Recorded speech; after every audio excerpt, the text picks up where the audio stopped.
Hello বন্ধুরা, আমার YouTube channel পাতাবাহারে তোমাদের সবাইকে স্বাগত। সবাই কেমন আছো? আশা করছি ভালো আছো। আমিও ভালো আছি। আজকে চলে এসেছি নতুন একটা রেসিপি নিয়ে, ঘরোয়া উপকরণে এগ চাউমিন। তাহলে বন্ধুরা চলো রান্নাটা শুরু করা যাক।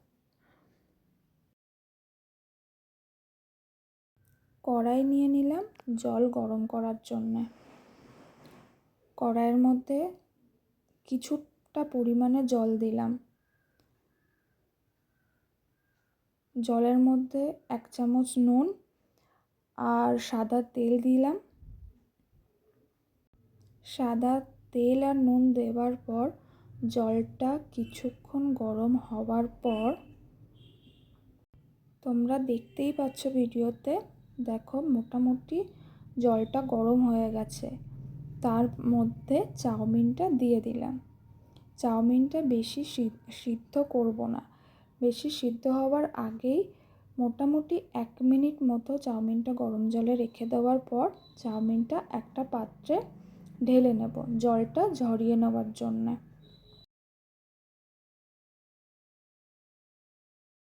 তোমরা দেখতেই পাচ্ছ চাউমিনটা সিদ্ধ হয়ে গিয়েছে। আর আমি আগেই বললাম চাউমিনটা সিদ্ধ হয়ে যাওয়ার পর একটা ঝাঁঝরির পাত্রতে চাউমিনটা আমি ঢেলে নিয়েছিলাম জল ঝরিয়ে নেওয়ার জন্য। তারপরে তাতে সাদা তেল দিয়ে দিয়েছিলাম চাউমিনের ওপরেই, যাতে চাউমিনটা একটু ছাড়া ছাড়া থাকে। তারপর কড়াই আবার ওভেনে বসালাম, তার মধ্যে সর্ষের তেল দিলাম ডিম ভাজার জন্যে। চাউমিনটা করার জন্যে আমার 2টো ডিম লাগতো, তো আমি 2টো ডিম নিয়েছিলাম, কড়াইয়ের মধ্যে দিয়ে দিলাম। ঝুরো ঝুরো করে ডিম ভাজা আমার হয়ে গেল, আমি একটা পাত্রে তুলে নিয়েছি। তারপর আবার কড়াই গ্যাসের ওভেনে বসালাম।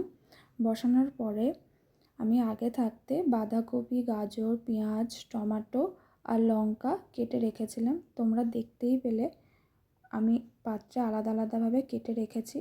তো আমি কড়াইয়ের মধ্যে প্রথমে পেঁয়াজ, তারপরে গাজর, বাঁধাকপি, টমেটো আর লঙ্কা দিয়েছিলাম।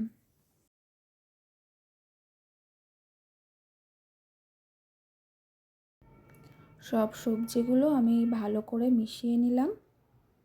এখন গ্যাসের তাপটা ফুল জোর দিয়ে দিয়েছি যতক্ষণ না সবজিটা সিদ্ধ হচ্ছে।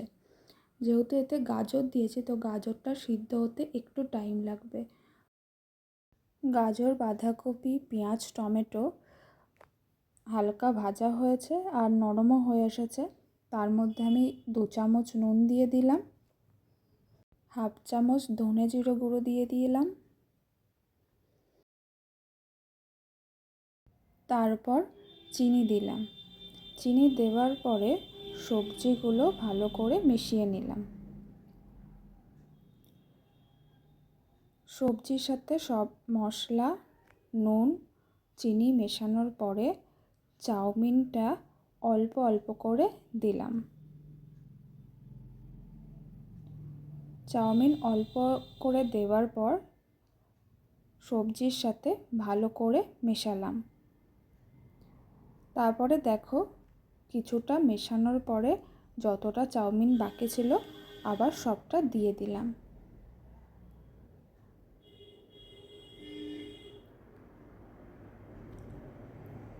তারপরে আমি ভেজে রাখা ডিমের কুচিগুলো দিয়ে দিলাম।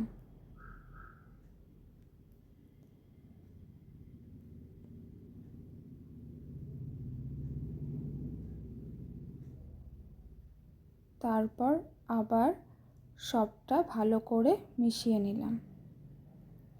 আমার তো চাউমিন রেডি হয়ে গেছে।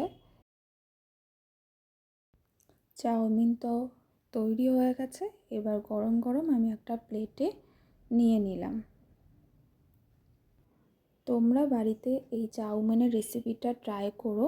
আর যদি ভিডিওটা ভালো লেগে থাকে তাহলে ভিডিওটাতে একটা লাইক করো আর কমেন্টে জানিও কেমন লাগলো, আর চ্যানেলটাকে সাবস্ক্রাইব করে দিও। ওকে, টাটা আজকের মতো।